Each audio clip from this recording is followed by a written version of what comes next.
I've always considered myself a decent husband. Sarah and I had been married for 6 years, and for the most part we had a good life together.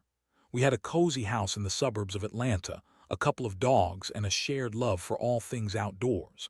But like many things in life, things can take a turn in a matter of moments. I started noticing changes in Sarah's behavior a few months back, but I was blissfully ignorant, attributing them to work stress or other mundane issues. Little did I know, a storm was brewing beneath the surface. It began with her coming home late from work more often than usual. She claimed overtime, but I could see the small cracks in her story. Her phone would be glued to her hand, and she would often take secretive calls in another room. The signs were subtle, but my gut instinct screamed that something wasn't right. I tried to brush it off, convinced that I was just being paranoid. After all, I trusted Sarah completely. She was charming, witty, and had a knack for making every moment feel special. At least, that's what I thought. One evening, I decided to go through some old family photos on my laptop. I stumbled upon our vacation pictures and couldn't help but smile at the memories. That's when I noticed a notification pop up on Sarah's email account. I didn't mean to invade her privacy, but the subject line caught my eye. "Can't wait to see you again." It was from a guy named Jake, someone I didn't recognize. Curiosity got the better of me. I opened the email and my heart sank into my stomach. The contents made it clear this wasn't a friendly email. It was laced with flirtation and longing that sent red flags waving. My mind raced. Who was Jake? Why was my wife exchanging such intimate words with him? I felt like I was suffocating, the walls closing in around me as I processed the betrayal. I immediately checked her phone, the device she had kept so secretive. I found text messages that corroborated my worst fears. The texts were explicit, filled with plans to meet up, and messages that made it clear their relationship had crossed any boundaries of decency. I could hardly breathe as I read the words she once promised were meant just for me. Confronting her was a task I dreaded. I decided to wait until she got home that evening. I could hardly eat or focus on anything during that time, the anticipation gnawing at me like a wild beast. When she finally walked through the door, I could see that she was in a good mood. She smiled, kissed me on the cheek, and headed to the kitchen. I followed her, my heart racing, and finally I blurted out the words that had been choking me. "Who is Jake?" Her smile faded instantly. "What are you talking about?" She shot back defensively, her voice rising. I pulled out my phone and showed her the emails and texts I had found. Her eyes widened in shock, then narrowed in anger.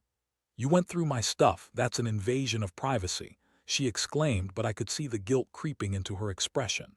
"Sarah, this isn't about me invading your privacy. This is you cheating on me." I yelled, my voice trembling with rage. She stood there, her face a mixture of defiance and fear, trying to come up with some excuse. "It's not what you think. Jake is just a friend, you're overreacting." Her words felt like daggers. How could she lie so effortlessly? I was overwhelmed with emotions, hurt, anger, betrayal. I wanted answers, but all I got were half-hearted excuses. The confrontation spiraled into a screaming match, and I was left feeling like a fool for trusting her. In the aftermath of that chaotic evening, I felt an avalanche of emotions crashing over me. How could I have been so blind? My heart felt heavy, and the betrayal gnawed at my insides. I was angry not just at her but at myself for not seeing the signs sooner. I tried to process what had just happened, but the hurt was suffocating. I needed a plan. The idea of revenge started to creep in. I couldn't just let this slide. She had crossed a line that should never be crossed, especially with my sister's boyfriend, which made the betrayal feel even worse. I knew I had to act decisively, but what could I do? The wheels in my mind began to turn, plotting a course of action that would ensure they both lost everything. I decided to take my time and watch their every move. I wanted to gather evidence, to ensure that when I struck, it would be a blow from which they couldn't recover. The emotional turmoil was unbearable, but my resolve grew stronger with each passing moment. I would not let her betray me without consequences. I was going to ensure they both felt the weight of their choices. This was just the beginning. After that explosive confrontation with Sarah, I felt like I was on an emotional roller coaster. The initial shock morphed into a cold, simmering anger that fueled my determination for revenge. I spent the next few days in a daze, moving through the motions of life but feeling like I was living in a fog. I couldn't shake the image of Sarah laughing and flirting with Jake, her sister's boyfriend, while I was at home, blissfully unaware. I started to dig deeper into their affair, using every ounce of my determination to uncover the truth. I remembered the day I found the emails, and it dawned on me that I needed to do more than just collect evidence. I needed to follow them, to see for myself just how far their betrayal went. Knowing she had her phone on her at all times, I decided to use technology to my advantage. I installed a tracking app on her phone while she was in the shower, a sneaky tactic that felt both necessary and morally questionable. But I was past the point of feeling guilty. That evening, I sat in the living room pretending to watch TV, but my mind was racing. I was waiting for the app to show me Sarah's location. When it finally pinged, I felt a rush of adrenaline. She was at a bar downtown, a place we had been to together countless times. I knew it was a favorite hangout for the young professionals in our area. It made sense. Jake would be there too, likely wrapped up in his own world of deception. I grabbed my jacket and headed out the door. The anticipation of what I might find sent chills down my spine, but I was resolute. I parked a few blocks away and made my way to the bar, my heart pounding with each step. The atmosphere was vibrant, filled with laughter and clinking glasses, but I felt like I was entering a battlefield. I scanned the crowd, searching for the familiar faces. When I spotted Sarah, my heart dropped. She was leaning against the bar, laughing with Jake, her head thrown back in that infectious way that used to make me smile. But now it felt like a knife twisting in my gut. I watched them from a distance, taking in the intimate body language, the way they leaned into each other as if the world around them didn't exist. It was surreal, and every laugh of hers felt like an echo of my betrayal. I pulled out my phone, quietly snapping pictures of them together. I wanted to capture every moment to document the reality of what was happening. As I focused on the lens, my hands shook. Was I really doing this? But I couldn't back down. I knew this was just the beginning of my revenge. I stayed for a couple of hours, nursing a drink and observing their interactions. They shared jokes, flirted, and even whispered secrets to each other. It was like I was invisible, a ghost haunting the scene of my own heartbreak.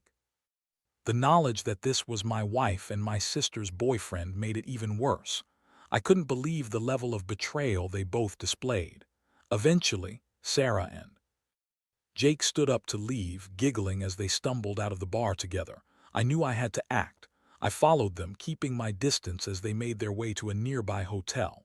My heart raced, a mix of anger and pain fueling my every step.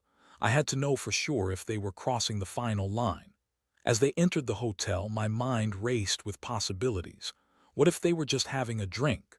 What if they were just talking? But deep down, I knew they were crossing boundaries I couldn't even fathom at the time. I sat in my car, parked nearby, and waited. Every minute felt like an eternity. After what felt like hours, I saw them leaving the hotel, and it was clear that they were not just discussing their feelings. They emerged hand in hand, their faces glowing with the kind of excitement that only comes from shared secrets and intimacy.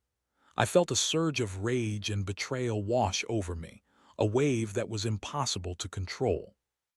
I drove home that night feeling like a different person. I had seen enough.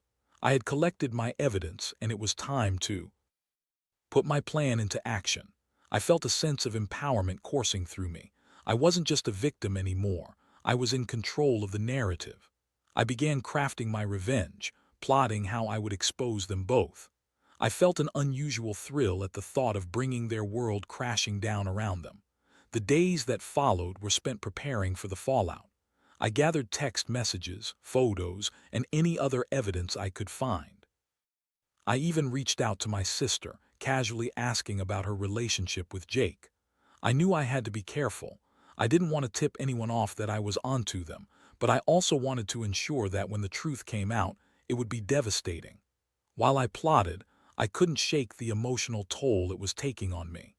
There were moments of deep sadness where I would remember the good times Sarah and I had shared.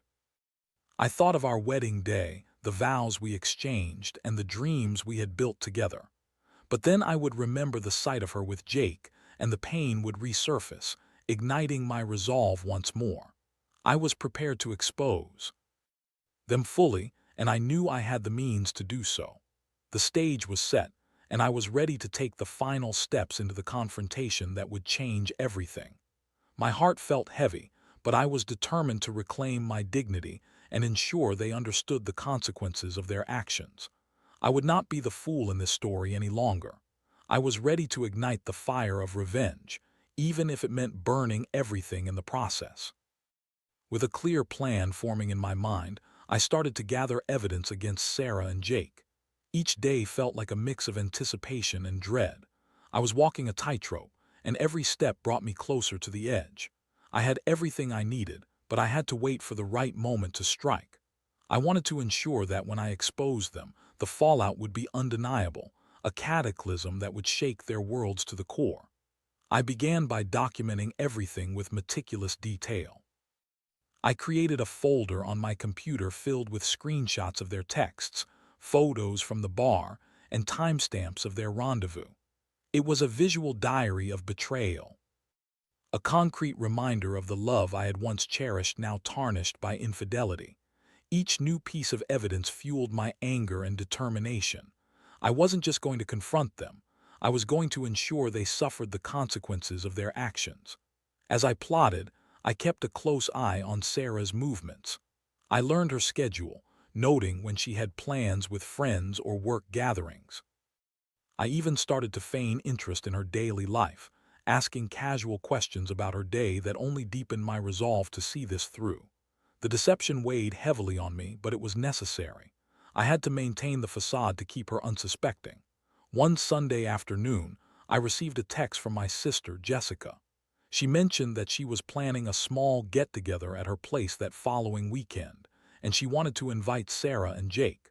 I could feel my stomach drop. This was the perfect opportunity for me to expose them. I quickly texted back, "Sounds great, I'll be there." Inside, my heart raced with a mix of excitement and dread. The days leading up to the gathering felt like an eternity. I was anxious, yet I had a sense of purpose. I could visualize the scene in my head, my sister's living room filled with laughter and chatter, and then the moment I would drop the bombshell, revealing the truth about Sarah and Jake. It was a sickening thrill that coursed through me. The day of the gathering arrived, and I arrived early to help my sister set things up. The atmosphere was light and festive as friends began to filter in. I played the part of the supportive brother, smiling and chatting with everyone, but in the back of my mind I was hyper-aware of when Sarah and Jake would arrive. Finally, as the sun began to set, they walked in together, looking like the picture-perfect couple.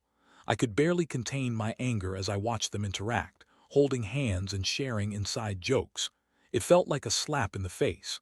I took a deep breath, reminding myself of my purpose. This was the moment I had been waiting for. As the night progressed, I waited for the right time to make my move. Jessica had prepared a beautiful spread of food and drinks, and everyone was mingling. I could see Sarah and Jake hovering in a corner, almost in their own little world. I decided to approach them, casually engaging in the conversation. They both greeted me with bright smiles, but I could see the flicker of discomfort in Jake's eyes as I got closer.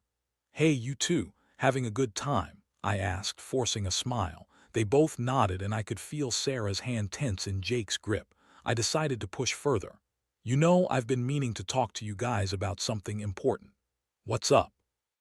Sarah asked, her tone casual but her eyes betraying a hint of anxiety. I could sense that she was already on edge. "Let's gather everyone around for a moment," I said, raising my voice slightly to catch the attention of the others. My heart pounded in my chest as I prepared to pull the trigger on my plan. As people turned to look at me, a wave of adrenaline washed over me. Jessica, oblivious to the storm brewing, clapped her hands to gather attention. "What's going on, guys?" she asked, smiling. "Actually, I have something I need to share," I said, my voice steady but filled with a hidden intensity. "It concerns Sarah and Jake." A murmur rippled through the crowd. I could see the confusion and intrigue in their faces, and I felt a sick satisfaction in knowing that the truth would soon unfold. I held up my phone, revealing the evidence I had meticulously gathered. I think everyone deserves to know the truth about what's been happening between these two. Wait, what are you talking about? Sarah's voice wavered, but I could see the panic beginning to set in. Jake's face flushed with a mix of anger and fear. I have texts, photos, and emails, evidence that shows you've both been having an affair behind everyone's backs. I clicked through the images and messages, and the room fell silent. Gasps filled the air as the realization dawned on those gathered. At that moment, Sarah's face turned pale. "This isn't what you think, Adam. You're making a huge mistake," she cried, desperation lacing her voice. But the weight of my accusations hung heavy in the air, and I could see the disbelief transforming into shock. Jake, on the other hand, was furious. "You're just jealous. You're a pathetic coward for doing this," he shouted, but the anger in his voice lacked conviction. It was clear that he was cornered. As I revealed more evidence, I felt a rush of emotions: anger, satisfaction, and even a hint of sadness. I watched as the crowd began to turn against them, the betrayal sinking in like a stone. Friends who had once admired them now looked at them with disgust. The reality of their actions began to unravel before their eyes. The atmosphere shifted dramatically. Jessica stood in shock, her expression morphing from confusion to disbelief as she processed the truth about her boyfriend. "How could you, Jake?" she asked, her voice barely above a whisper. "Jess, I swear it's not what it looks like," he pleaded, desperation creeping into his voice. But his words fell flat as the truth unraveled. I felt a mixture of vindication and guilt as I watched the fallout. I had achieved what I set out to do, but the pain in my sister's eyes was a heavy burden. The reality of what I had exposed was even more devastating than I had anticipated, and I couldn't help but wonder if I had taken it too far. But in that moment, as I watched Sarah's world crumble, I couldn't bring myself to regret my decision. The room erupted into chaos. People were shouting, some were crying, and others were simply stunned into silence. Sarah stood there, tears streaming down her face, while Jake tried to defend himself against the onslaught of accusations. The fallout was in full swing, and I knew that this was only the beginning of their ruin. As the party disbanded, I felt a sense of resolution wash over me. I had taken control of my narrative, and while I didn't know what the future held, I knew that I had stood up for myself. The pain of betrayal still lingered, but now it was accompanied by a sense of empowerment. I had exposed the truth, and now Sarah and Jake would have to face the consequences of their actions. I walked out of that house with a mix of emotions, feeling the weight of the world on my shoulders but also a sense of relief. The storm had passed, but the aftermath was still unfolding. I didn't know what the next chapter would hold, but I was ready to face it, whatever it may. The chaos from the party lingered long into the night. I slipped into my house, feeling the weight of the world pressing down on me. As I closed the door, a wave of exhaustion washed over me. I had just dismantled my entire life in a matter of hours. I sank onto the couch, staring blankly at the wall, replaying the events in my mind. I could still hear the echoes of my sister's cries and the disbelief in her voice when she confronted Jake. In the days that followed, life felt surreal. I had done what I set out to do, but now I was left to deal with the aftermath. The fallout from the exposure was overwhelming. My phone buzzed constantly with texts and calls from friends and family, all wanting to know what had happened. Some were supportive, others were shocked, and a few even blamed me for how things unfolded. Their reactions were mixed, and I found myself navigating a minefield of emotions and opinions. Jessica was devastated. She called me the day after the party, tears streaming down her face. "How could you do that, Adam? I can't believe you would air out private matters like this," she cried, her voice filled with pain. I felt a pang of guilt as I listened to her anguish. "Jess, I didn't want to hurt you, but you deserve to know the truth," I replied, trying to explain my side of things. "He was cheating on you with my wife. It wasn't just about us, it was about you too." "I just didn't think it would come to this," she murmured, her voice breaking. "I thought you'd handle it differently." I understood her perspective, but my anger and hurt felt justified. My world had been shattered and her reaction stung. I was the one who had been betrayed, yet it was her heartbreak that suddenly took center stage. I offered to be there for her, but it didn't feel like enough. I had initiated the destruction, and now I was left to pick up the pieces. As the days turned into weeks, the dust from the fallout began to settle. Sarah called me multiple times, pleading for a chance to explain, but I was resolute in my decision not to engage. I simply couldn't face her again. The sound of her voice made my skin crawl. I had seen her true colors and there was no going back. I needed distance to heal, to allow the reality of betrayal to sink in fully. Jake, on the other hand, was relentless. He contacted me through social media, bombarding me with messages filled with anger and accusations. "You ruined my life, man," he wrote. "How could you betray me like this?" They were rich with irony, and I couldn't help but laugh bitterly. "You did this to yourself, Jake." "Don't blame me for your mess," I replied, feeling a surge of satisfaction. The man who had betrayed me and my sister was now experiencing the consequences of his actions, and I reveled in that knowledge. The isolation was suffocating at times. Friends reached out to see how I was holding up, offering their support and listening ears. One friend, Mark, was particularly helpful, inviting me out for drinks to distract me from the mess. "You need to get out, man. It's time to move on," he said, clapping me on the back. I appreciated the sentiment, but moving on felt like a mountain I wasn't ready to climb. I found solace in the routine of daily life, going to work, hanging out with my dogs, and binge-watching shows on Netflix. But late at night, when the world was quiet, the memories came flooding back.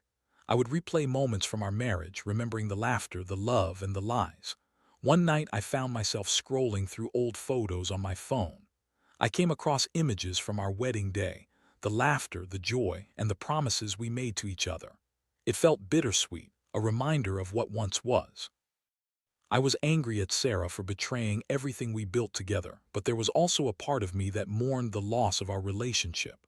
I had loved her deeply, and now that love felt like a distant memory, tainted with betrayal. As the days passed, I knew I had to confront my emotions head-on. I sought therapy, hoping to find a way to navigate the storm brewing inside me. My therapist, a kind woman named Dr. Anna, helped me unpack my feelings. "You have every right to feel hurt and angry," she said gently. "But you also have to allow yourself to grieve the loss of your marriage. It's a process, and it's okay to take your time." Dr. Anna guided me through exercises that helped me articulate my feelings, and I began to understand that my anger was a valid response to the betrayal. I had been wronged, and it was okay to feel the weight of that. Slowly, I learned to express my feelings in healthier ways, allowing myself to feel without being consumed by rage. One night, as I sat in my living room, I received a text from Sarah. It was a simple message: "Can we talk?" It was unexpected, and it sent my heart racing. Part of me wanted to ignore it. I didn't want to revisit the pain, but another part was curious. What could she possibly have to say? I stared at the screen, torn between my desire to hear her out and my instinct to protect myself from further hurt. I took a deep breath and replied, "Fine, but only if it's in a public place." I wasn't ready to have that conversation behind closed doors. We agreed to meet at a cafe the next day. I hardly slept that night, my mind racing with what we would discuss. What could she possibly say that would make any of this better? I didn't have high hopes, but I was willing to listen. When I arrived at the cafe, I found a table outside, trying to calm my nerves as I waited for her to arrive. I was anxious, yet determined to remain composed. When Sarah walked in, my heart dropped. She looked different, disheveled, and worn down. Her eyes were red from crying, and she seemed to have lost all the confidence that once defined her. "Hey," she said softly as she approached the table. "Hey," I replied, my tone guarded. We sat in silence for a moment, the tension thick in the air. I could see that she was struggling to find the words. Finally, she broke the silence. "I want to apologize for everything, Adam. I never meant for things to spiral out of control like this," she said, her voice shaking. I felt a rush of emotions, anger, sadness, but mostly confusion. "What do you want from me, Sarah?" I asked, my tone measured. "I just want a chance to explain myself. I messed up, and I don't expect you to forgive me right away, but I need you to understand what happened," she replied, her voice sincere. As she began to speak, I braced myself for her excuses. Would she try to justify her actions? Would she deflect blame? But instead, she opened up about her feelings of inadequacy and the reasons behind her choices. It felt raw and honest, and for the first time, I saw a glimpse of the woman I had fallen in love with. I was going through a tough time and I felt like I was losing myself, she admitted, tears glistening in her eyes. Jake was there and I was weak. I thought I could hide it, but I was wrong. I'm so sorry. As she spoke, I found myself torn. Part of me wanted to scream and tell her how much she had hurt me, how her actions had destroyed everything we had built together. But another part of me resonated with her pain. I remembered my own struggles and how easy it was to lose sight of oneself in a relationship. But the truth was, regardless of her reasons, she had betrayed me, and that was something I couldn't easily overlook. I appreciate your honesty, Sarah, but it doesn't change what you did, I replied, trying to maintain my composure. You shattered my trust, and that's not something that can be fixed with apologies. She nodded, understanding the weight of her actions. I know, I don't expect you to forgive me right away. I just needed you to know that I'm truly sorry. I've realized how much I've taken for granted and it scares me. Her vulnerability hit me hard and I felt the battle within myself intensify. Part of me craved closure, while another part wanted to keep my distance and protect my heart. I had fought so hard to reclaim my power and I wasn't willing to let it slip away so easily. I need time, Sarah, I said firmly. I need to figure out what I want and how to move forward, but I don't think we can go back to what we had. She nodded, respect and understanding etched on her face. I understand. I just hope that one day you can find it in your heart to forgive me. I hope you find happiness, whether that's with or without me. As we finished our conversation, I felt a lingering heaviness in my heart. I appreciated her honesty and vulnerability, but I also realized that I had to prioritize my own healing. This was not just about her. It was about me reclaiming my life and moving forward on my own terms. As I left the cafe, I looked back one last time. Sarah sat there, a mix of regret and sorrow on her face. I knew that this wouldn't be the last time we would have to confront our past, but for now, I felt a glimmer of hope. I was on the path to healing, and while it would take time, I was determined to find my way back to happiness, one step at a time. The weeks that followed my conversation with Sarah were a whirlwind of emotions.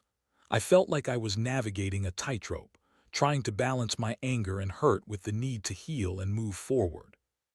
Her apology had been sincere, yet it didn't erase the pain she had caused. I found myself in a strange limbo, wanting to let go of the past, but still grappling with the reality of what had transpired. I poured myself into work, using it as a distraction from the turmoil in my personal life. My colleagues noticed I was quieter than usual, but I brushed off their concern, insisting I was just busy. I spent long hours at the office, finding solace in the routine. I became absorbed in projects, relishing the sense of accomplishment that came with completing tasks. But even as I succeeded professionally, I couldn't escape the emotional storm brewing inside me. I also made a conscious effort to reconnect with friends. Mark continued to be a solid source of support, inviting me out for drinks or to watch games. I appreciated his efforts to keep my spirits up, but there were moments when I felt like I was wearing a mask. Smiling and laughing felt foreign at times, a stark contrast to the turmoil I felt inside. One evening, Mark invited me to a concert downtown. "It'll be good for you to get out and have some fun. Trust me," he insisted. I hesitated but ultimately decided to go. I needed a break from the weight of my thoughts, even if it was just for a night. The concert was packed, the energy electric as the band took the stage. The music pulsed through the crowd, and for the first time in a long while I felt a spark of joy. I let loose, singing along with the crowd and losing myself in the moment. It was liberating, a reminder that life could still be enjoyable, even amidst the chaos. As the night wore on, I found myself laughing and dancing, forgetting about my worries for a while. It was a taste of freedom, a glimpse of the life I wanted to reclaim. But as the concert ended and we made our way back to the car, my thoughts drifted back to Sarah. I couldn't deny that a part of me still wished we could return to the way things once were, even if I knew that was impossible. The next day, I received a text from Jessica. "Can we talk? I've been thinking about everything that happened." I felt a wave of anxiety wash over me. I had been dreading this conversation. I knew it would stir up feelings I had tried to bury. However, I also understood that we needed to address what had happened to move forward as a family. We arranged to meet at a local coffee shop, neutral ground where we could talk openly. When I arrived, I found Jessica sitting at a corner table, her hands wrapped around a steaming cup. She looked up, her expression somber. "Thanks for meeting with me," she said quietly. "Of course," I replied, taking a seat across from her. I could see the weight of the past few weeks hanging heavily on her. "How are you holding up?" "It's been rough," she admitted, her voice cracking. "I thought I really knew Jake, and now I can't even look at him. I feel so stupid for trusting him." "You didn't do anything wrong, Jess. He's the one who messed up," I said, trying to reassure her. I understood how she felt. Betrayal had a way of shaking the very foundation of trust we built in our relationships. "I just didn't expect this from him, especially not with you," she replied, her eyes welling up with tears. "I can't believe I was dating someone who would do that to my brother, my family. I know it hurts. I can't believe it either, but you're strong, Jess. You'll get through this," I said, my heart aching for her. "We both will." We spent the next hour talking about our feelings and the fallout from the betrayal. Jessica expressed her anger and sadness, and I shared my own struggles with the aftermath of Sarah's infidelity. It felt good to finally address the elephant in the room, to validate each other's pain and support one another in our healing processes. "I've been thinking," Jessica said suddenly, her tone shifting. "Maybe we should confront Sarah together. I know it's awkward, but she needs to understand how much she hurt us. You deserve to be heard, and I want her to know how this affected me too." The idea caught me off guard. I hadn't considered confronting Sarah again, especially not with Jessica by my side. I felt a knot tighten in my stomach as I contemplated the possibility. "Are you sure? I don't want it to escalate or make things worse," I replied cautiously. "I'm sure. I think it's important for both of us to express how we feel." "It's part of healing," she insisted. Her conviction struck a chord within me, and I found myself agreeing. Maybe it was time to face Sarah again, to hold her accountable for her actions and demand the closure we both needed. We decided to set a date for our confrontation, and as the days passed, anticipation and anxiety built within me. I had grown accustomed to my solitude, but now I was stepping back into the arena, ready to confront the ghosts of my past. The day arrived, and we met at the same cafe where I had spoken with Sarah before. Jessica and I sat at a table, our hearts pounding as we waited for her to arrive. I felt a mix of nerves and determination. I wanted to be strong, to convey my feelings without losing control. When Sarah walked in, my heart raced. She looked apprehensive, glancing around until her eyes landed on us. As she approached, I noticed the way her demeanor shifted. She seemed to brace herself. "Hey," she said, trying to sound casual, but I could see the tension in her shoulders. "Hi, Sarah," Jessica replied, her voice steady. "We need to talk." "Okay, about what?" Sarah asked, her brow furrowing. I exchanged a glance with Jessica. She nodded. "We want to talk about the impact of your choices. You need to understand how your actions affected both of us," she said, her tone firm. Sarah's face fell, and I could see a flicker of recognition in her eyes. "I know I hurt you both. I'm sorry," she said, her voice shaky. "That's not enough, Sarah," I interjected, feeling the anger bubble again. "You shattered our trust. You hurt Jessica in a way that's hard for her to process, and you broke my heart. We need you to own your actions." Tears welled in Sarah's eyes, and I could see the guilt etched on her face. "I know what I did was wrong, and I've been working on myself. I never wanted to hurt you, Adam. I was lost," she said, her sincerity evident. "Being lost doesn't excuse infidelity," Jessica replied sharply. "You need to understand that your actions have real consequences. It's not just betrayal between you and Adam. It extends to everyone around you. You hurt your sister too." The emotions were raw, and I could see that the reality of her actions was finally hitting Sarah. The confrontation was intense, and as we laid our feelings bare, I felt a weight lift off my shoulders. It was cathartic to express the pain and hurt, even if it didn't erase the betrayal. "I never meant for any of this to happen," she said, her voice breaking. "I'm so sorry for everything. I know I can't take it back, but I want to make amends. I'm working on myself, and I hope you can find it in your hearts to forgive me someday." "Forgiveness takes time," I said, my voice steady but filled with emotion. "Right now, we're just trying to heal. We're not there yet." We ended the conversation with a mix of emotions, anger, sadness, and a glimmer of hope for the future. I realized that the confrontation had been necessary for all of us. It was a step towards healing, even if forgiveness still felt like a distant goal. As Sarah left, I felt a sense of relief wash over me. It was the closure I had needed, a chance to reclaim my power. I turned to Jessica, who looked equally relieved. "Thank you for doing this with me," I said, grateful for her support. "I think we both needed that," she replied, a small smile breaking through her sadness. "We'll get through this together, I promise." As we walked out of the cafe, I felt lighter.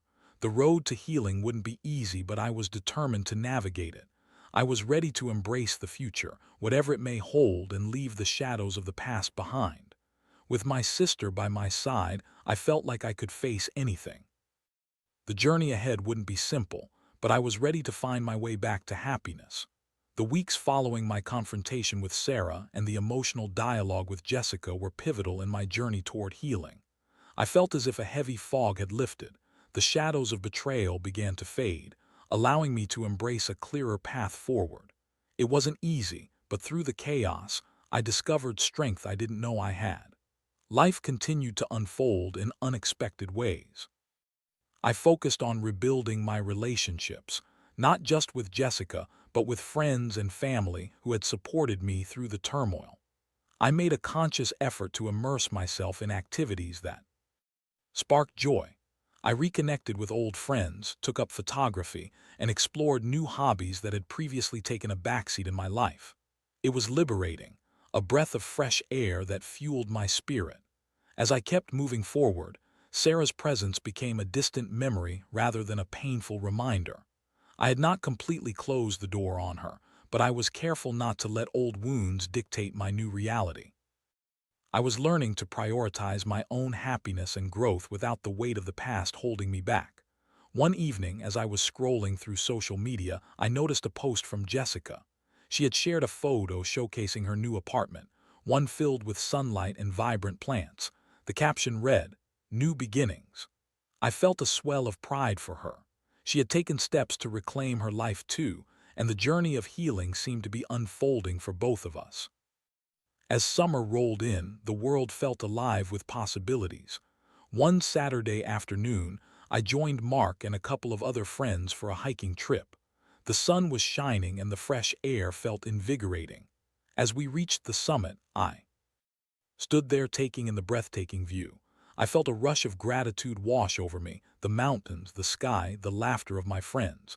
It was a reminder of life's beauty amidst the chaos.